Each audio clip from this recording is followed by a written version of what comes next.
All right, everybody, let's get started. So I'm Julia Stahovsky. I'm a PhD student in the College of Business here in the Information Systems Department. And so similar to Rob, I kind of do research in the area of behavioral security. And we talked about kind of behaviors within the confines of an organization. But behavior still matters in the context outside as well. So today we're going to be talking about cyber warfare a little bit.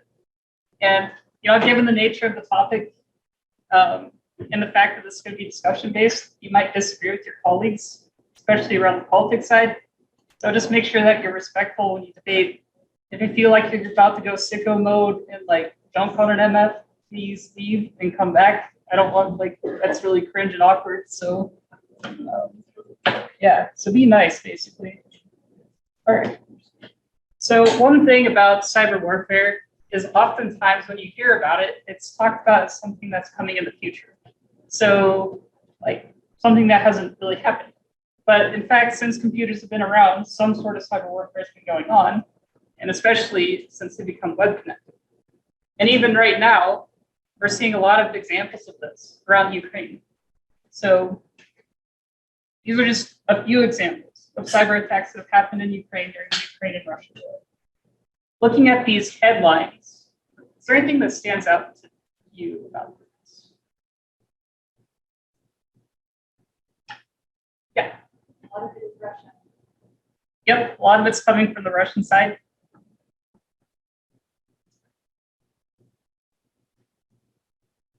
Anything else? Yeah.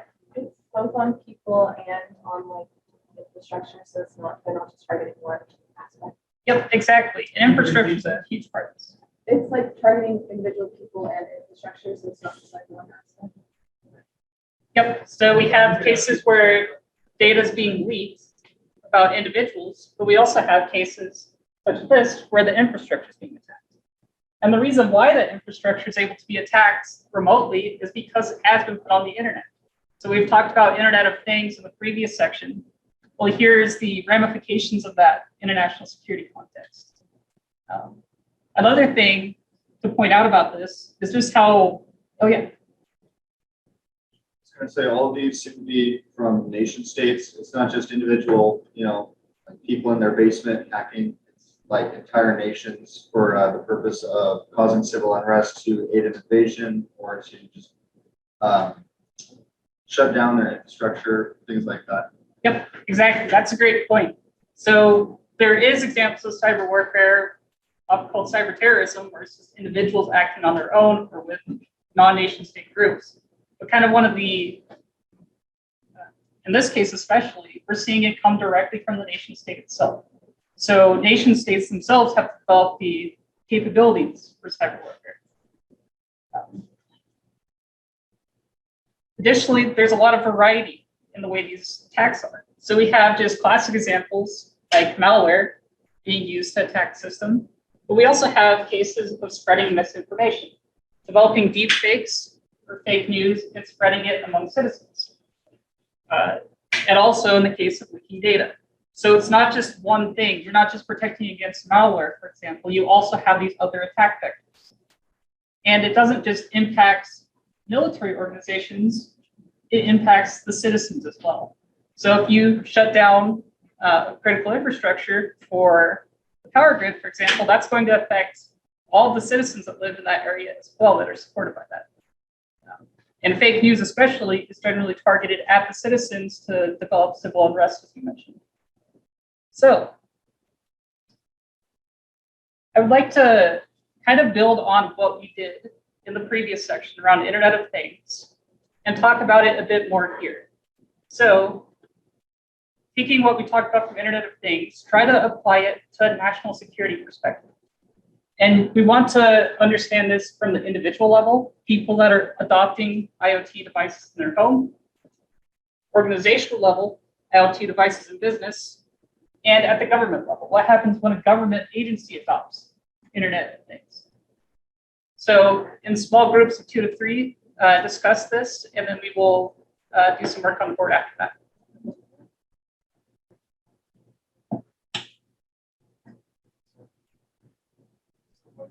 Yeah.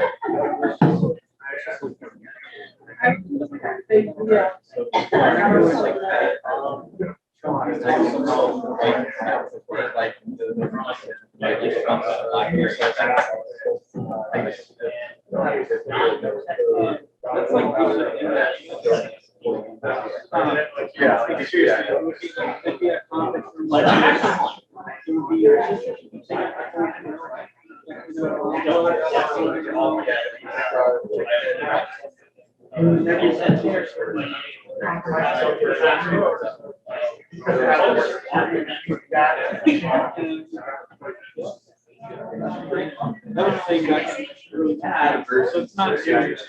If you get so hey,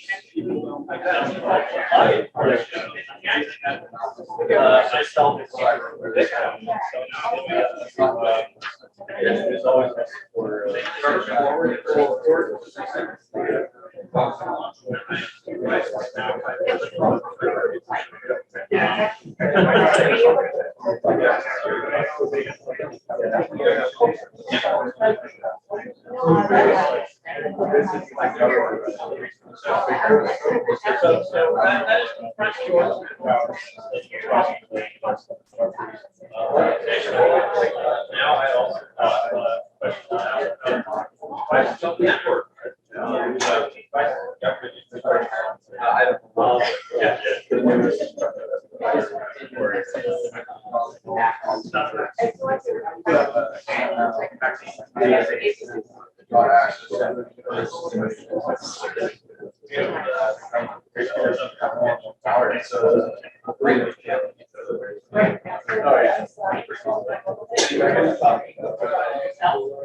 All right, so let's get started here.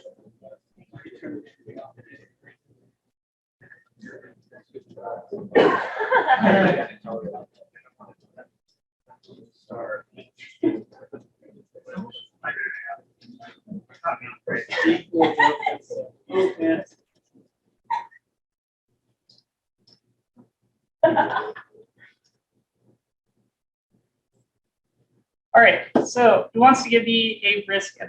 Yeah. It's kind of individual, but it also sort of fits under government, where Joe Biden wasn't. There was some questions about whether or not he'd be allowed to bring his Peloton into the White House.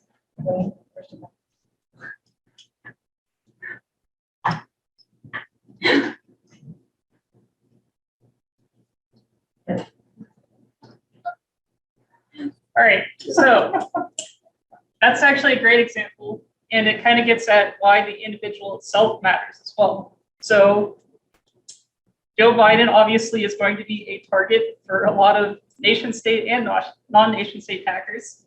And so it's a huge security risk if he's to bring an IoT device into the White House. There's a lot of additional considerations that go into that. Now, at an individual level, even if you're not Joe Biden, you have that exercise bike in your house, it could also be hacked. There was a similar issue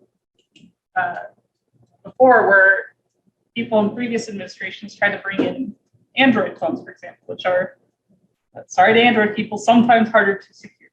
I'll put that nicely. Yeah, that's a great example. The other ones of any of these.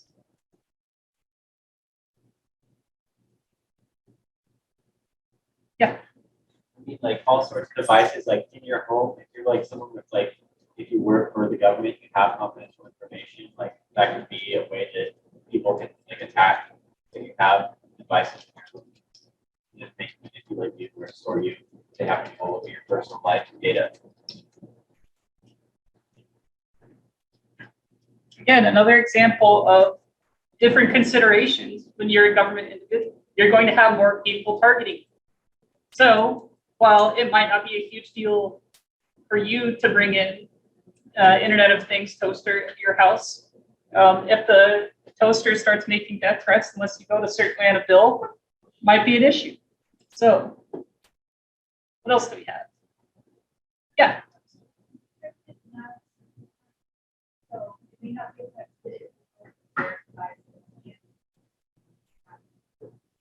Exactly. So one of the huge risks of the individuals having all these connected devices on their home networks is they can be used for DDoS attacks. A lot of these are just put out there with default credentials. Nobody actually like updates them. Nobody maintains them. So they're just sitting out there and they're easy to hack. There was a few years ago where we found out most of them just had their telnet ports open and anybody could log into them, which was concerning. Yeah, so the individual, it's not only a risk to the individual, but these devices can be hacked at the individual level and then affect these different levels. What else do we got?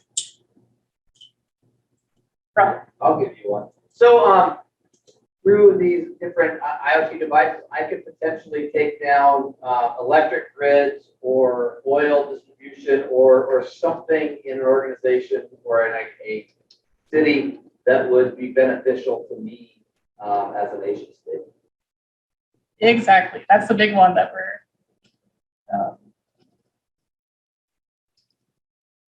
we're seeing in like Ukraine, for example, is, you know, if your infrastructure is on the internet, it can be hacked. And if you take down that infrastructure, you can no longer use it. So in the pre-Internet of Things paradigm, if you wanted to like take down the power grid, you probably had to like go to like a transformer or something. I actually don't know how power grids work. But here you could just be like sitting across the world and hack the device and shut it down.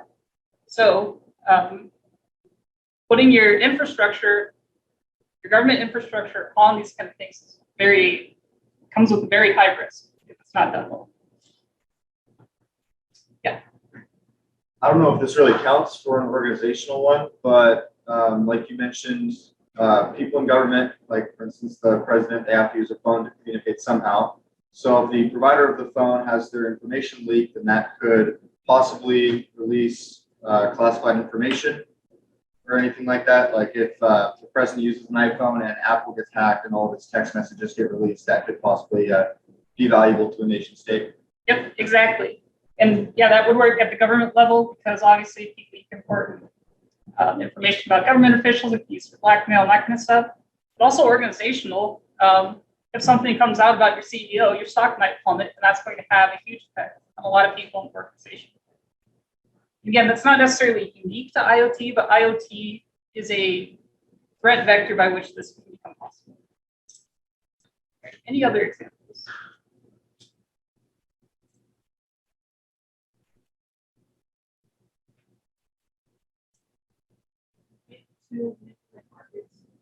Yep, that kind of gets at that information leak, but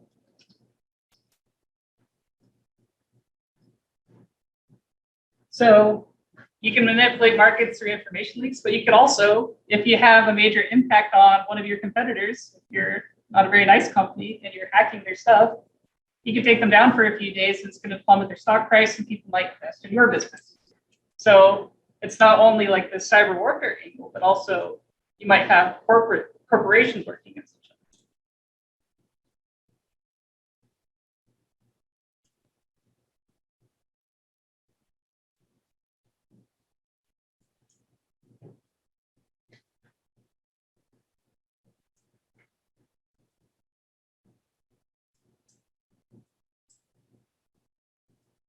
I feel like we're missing a big one, an organization.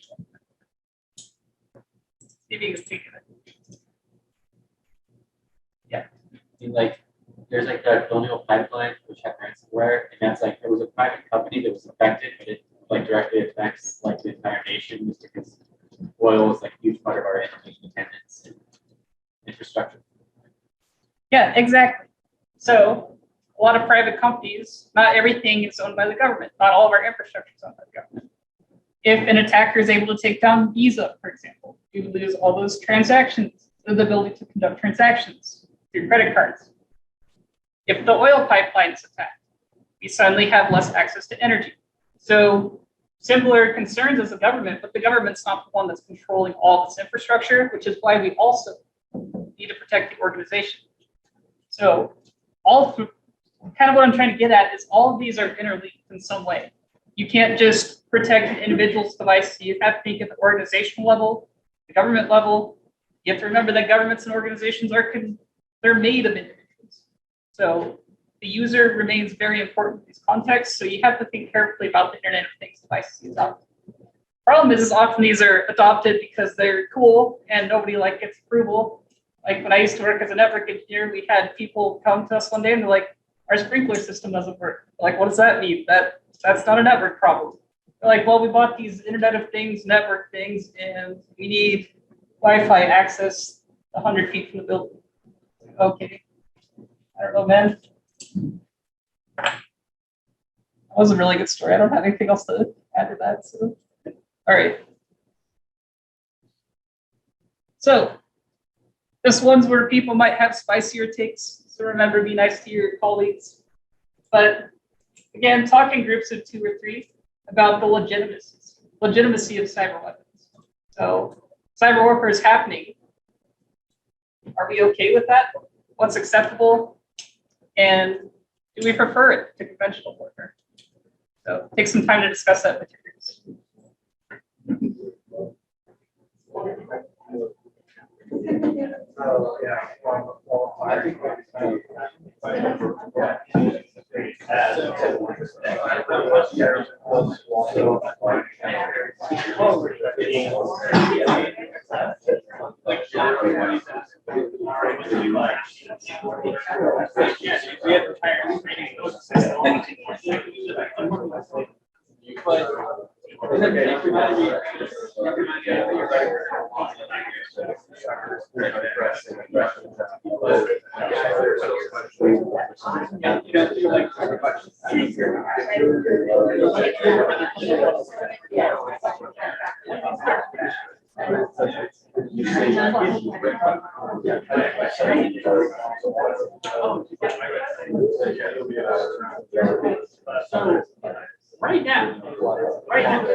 I think right now.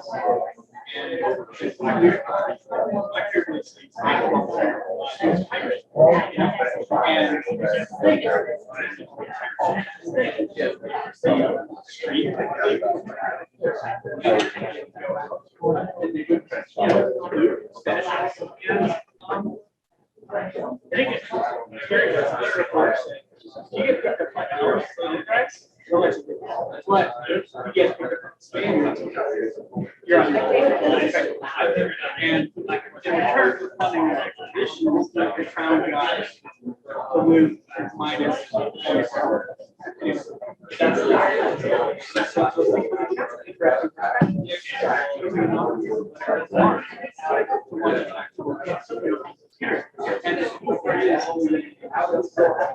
you're actual nation state, you know, something like that, all you have to say is, oh, he's not a nation state.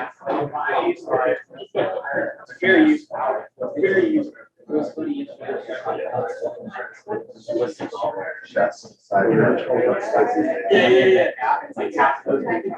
Oh, absolutely. Yeah, exactly. So, yeah, it's not that. Yeah, it's definitely, we're doing it, as usual.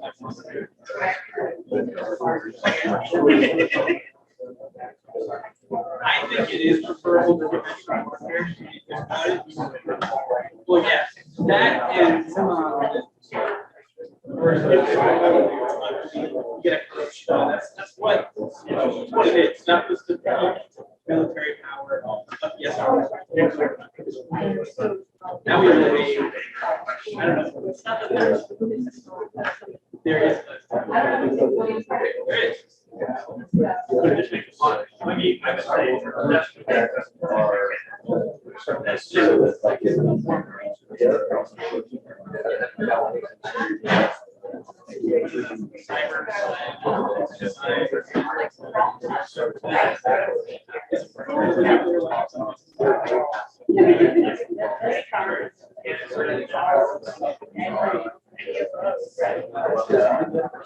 no, of course. Well, yeah. First of all, that's a great job.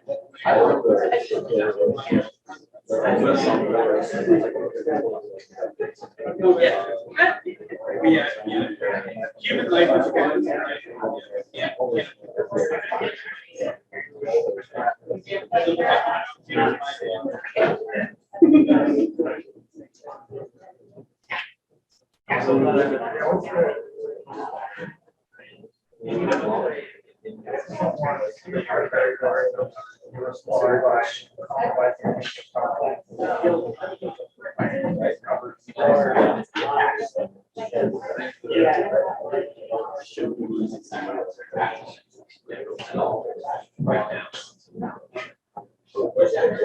No, we need to use the tools that are available. If we don't, then we're seeing there you go.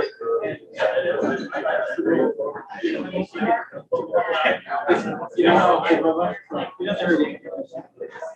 you're on the west. All right, so that should have been enough time to solve the ethical dilemmas of war. So who wants to get us started here?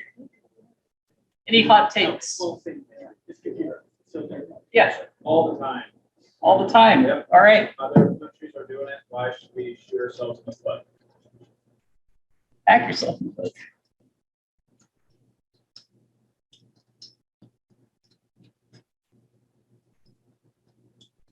Great. Other perspectives. I like saying the different perspective. Are we a leader that tries to change the world by back to back? Yep. Although I think that there's something we said to use the tools we got.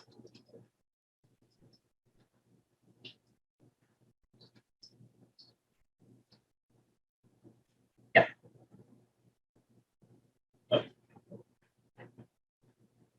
In the, it's like dabbling in military history. in World War I, using war of attrition, they had a very big problem. You can't gain ground, well, because the enemy's entrenched, right? So what did America do? Well, just give them shotguns. That was part of the big, it's close quarters, give them shotguns, right? So that completely decimated, the German rank. But that's what we're looking for. We need a solution. It was a catalyst to the first Geneva Convention, was finding a workaround.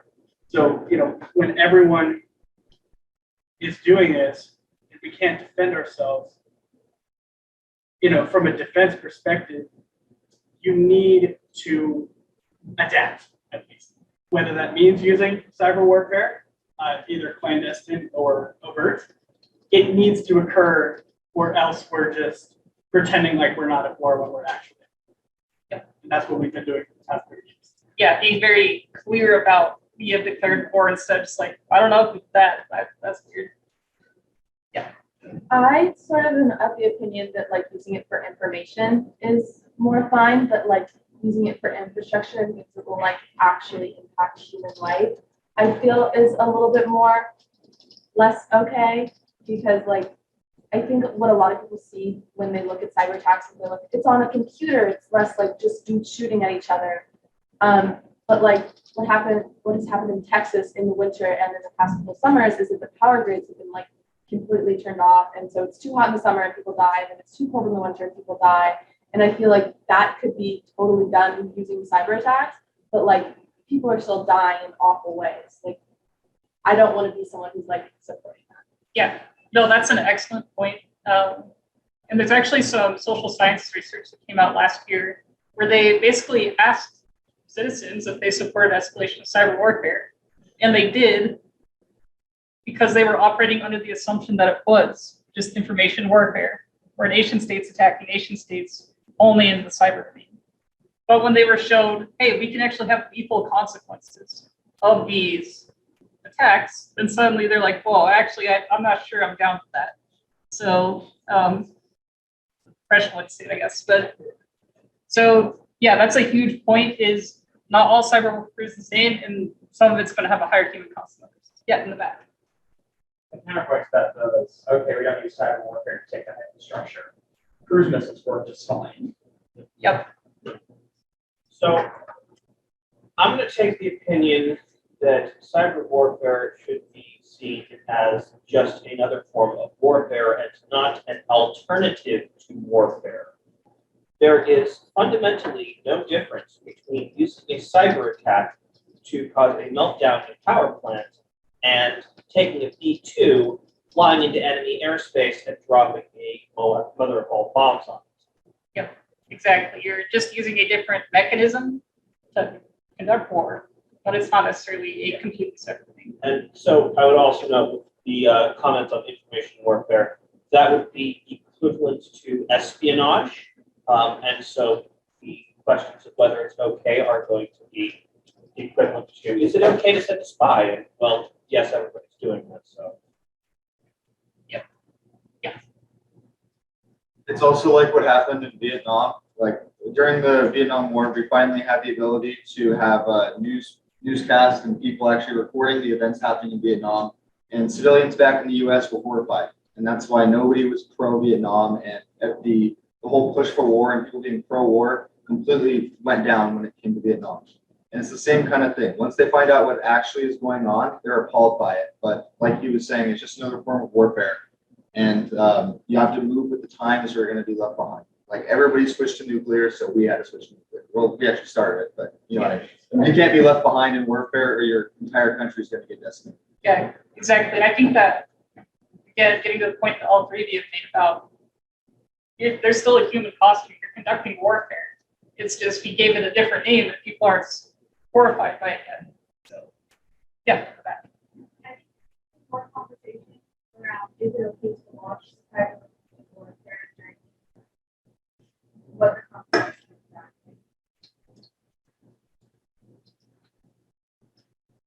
Yeah, that's a good point, because a lot of times, nation states want to do something, they just kind of like, I don't know who did that attack, it just came from nowhere. So being very clear about it, and like, are you willing to own up to the fact that you have done this an act of aggression on another state during peacetime, probably not a great idea. But so yeah, having more discussion around that and getting clearance from your government is very important.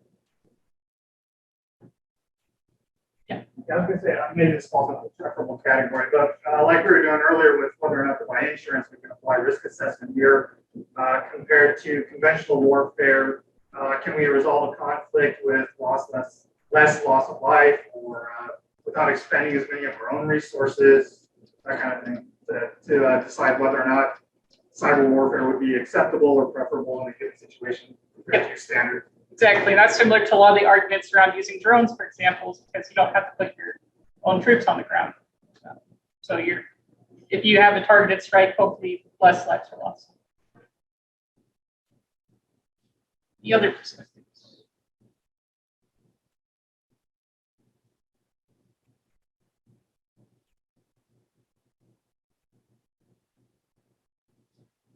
Anybody? I have more space on the notepad, so. Yeah. I think we need to I think what he was saying was correct, we have to compare it, because nuclear bombs are horrific, but we also have seen with the threat of nuclear warfare, we've seen nations won't escalate as much.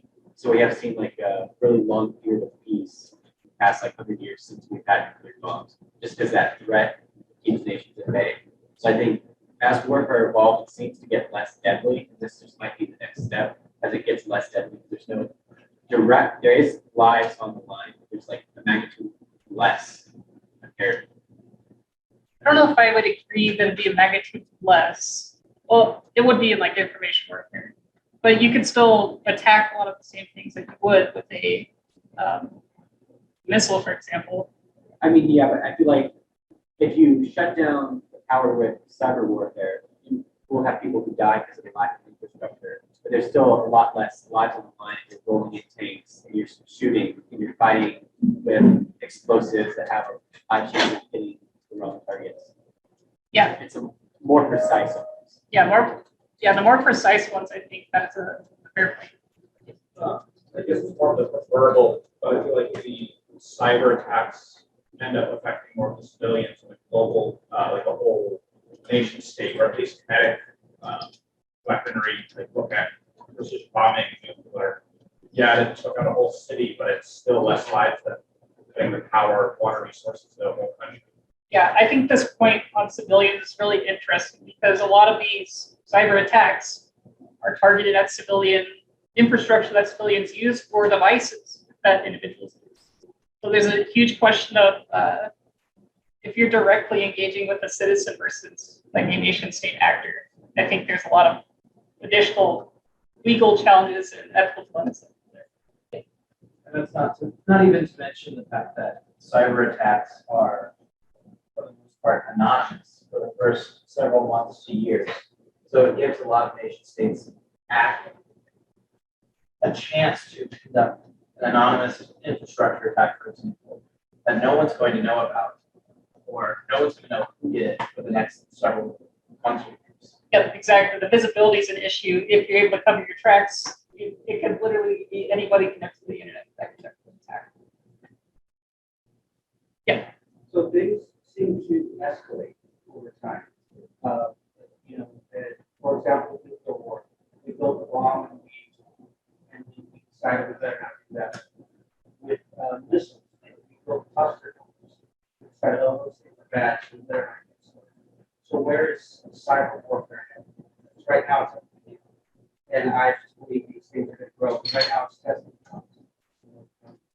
attacking infrastructure, things like that. They're going to escalate. Yep, exactly. And that's kind of my reading of the literature as well, is as people are becoming more aware of it and seeing the potential harm that can be caused, people are a lot more hesitant for it to be used.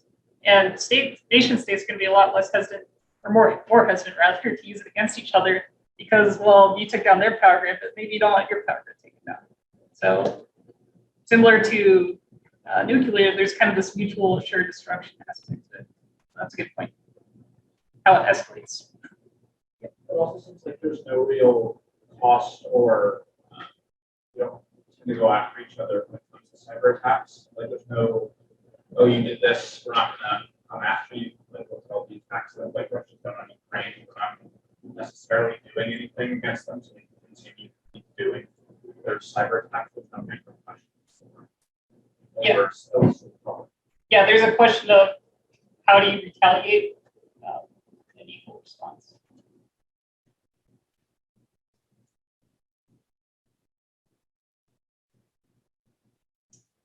All right, any last burning desires? Yeah, that. Interesting, just getting that information. Instead of holding nations accountable to go after their hackers. Those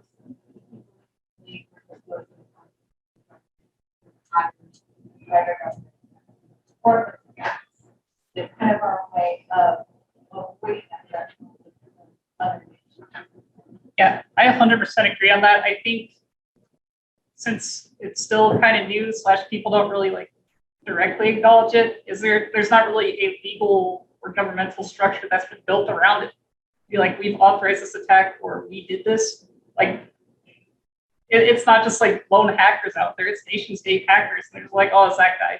I don't know what's going on. So yeah, I really think especially developing those institutions around it is very important. Yeah. I feel like on some levels, I could be wrong about this, but like there are a lot of nations that aren't nuclearly armed. And so a lot of the nuclear armed states feel like they can sort of like kind of do whatever they want to those people because they don't have a way of being like, well, if I bomb them, they're just going to nuke me because they don't have nukes. So I don't really need to be worried about that.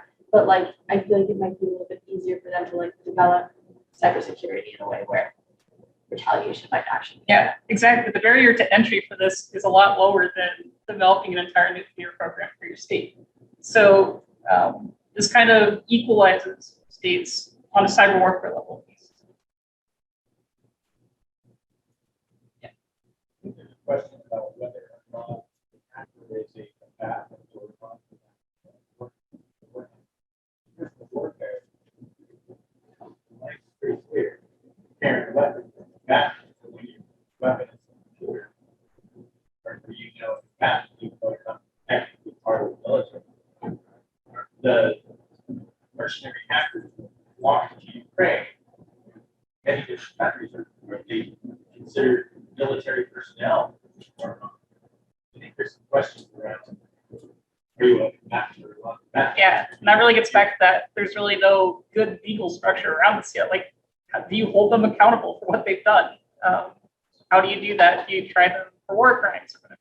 Yeah. I could add on to that. In the case of like, in the case of the United Nations and human rights standards, when it comes to the treatment of combatants, they generally discourage it, mainly because when you're a soldier and you're captured, you have effectively a bill of rights, to can't be put in solitary confinement for more than 20 days. There's a whole list of rules that you can't, there's things you can and cannot do, and they're considered war crimes. But in the case of mercenaries, that does not exist. So suppose a mercenary actor were captured outside the United States. There's no list of things that cannot be done to that person. So suppose the nation does consider that taking that soldier.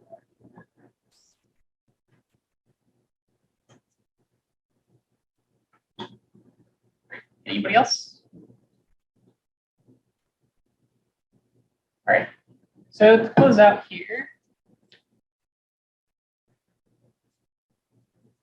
I'm not saying I'm ending on an optimistic note because we're talking about war, but there are some things we can do.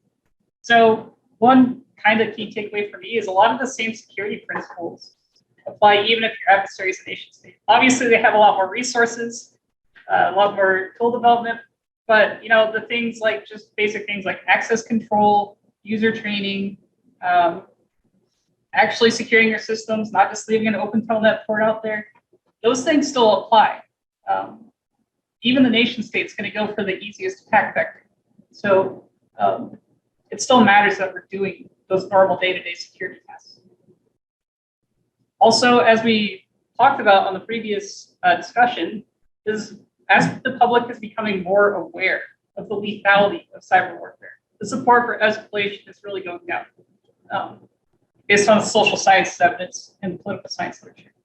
So that may suggest that eventually cyber warfare, at least in its lethal form, will kind of be relegated to only if things get really, really, really bad, instead of a free-for-all against different infrastructures.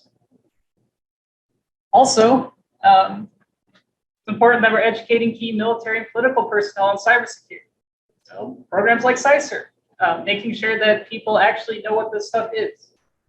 Again, this gets back at this. A lot of the same security principles apply. If you know cybersecurity in an organizational context, a lot of it's going to be the same for when you're protecting from a nation state hacks. Not all of it, again, there's different considerations, but a lot of those principles still apply. And lastly, if you were in the undergrad book club, you probably read the fifth domain, I think. So they talk about cultivating cyber resilience. So this isn't going to be, there's not going to be a government agency that fixes all these problems for us. It has to be kind of a grassroots, everybody, all hands on deck approach to securing this. We need to build cyber resilience instead of just depending on one organization to fix this all for us. So that's at the individual level, organizational, and government level. They all need to work together. So yeah. Any questions or comments? With great power comes great responsibility. There you go. That's a great comment. All right. Thanks for your time.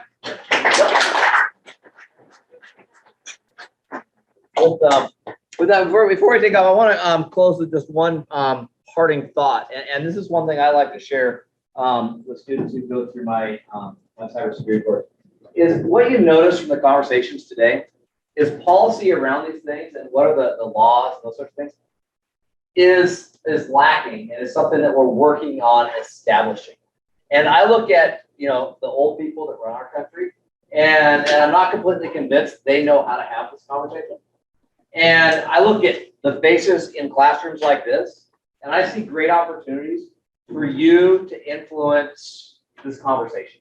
So I encourage you, become knowledgeable about these things, engage in the political process at whatever level you feel comfortable, right? Whether that's being an active voter or beyond. I think part of the CySER program is a good takeaway from that slide. You're being prepared to be engaged with this conversation. There are ethics involved.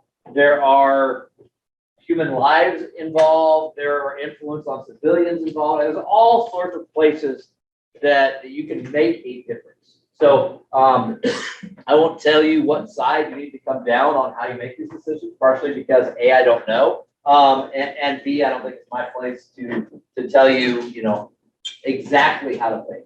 But I want you to think.